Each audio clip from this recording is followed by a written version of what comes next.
की, भारत माता की। वडोदरा महानगरपालिका संचालित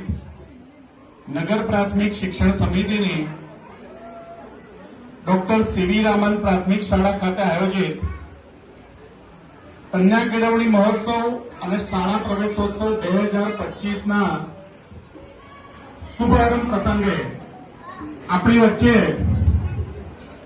ગાંધીનગરથી વિશેષ રૂપે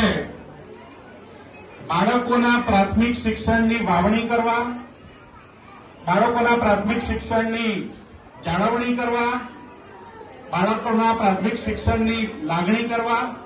અને બાળકોના પ્રાથમિક શિક્ષણની ઉજવણી કરવા માટે વિશેષ રૂપે ઉપસ્થિત કમિશનર ઓફ આઈસીડીએસ ગુજરાત સરકારના પ્રતિનિધિ આદરણીય ડોક્ટર રંજીત કુમાર સિંહ સાહેબ શ્રી, વોર્ડ નંબર 18ના councillor Shri Surtaben Pradhan, councillor Shri Bhartiben Badresara, ward પ્રમુખ અને મારા પરમ મિત્ર શ્રી કુણાલભાઈ જોશી, મહામંત્રી જયેશભાઈ શાહ, શૈલેષભાઈ પટેલ, સમગ્ર કાર્યક્રમના આયોજનના ભાગરૂપે આપણી વચ્ચે ઉપસ્થિત ડીઈઓ ઓફિસના ઈઆઈ શ્રી આરડી ડાભીજી,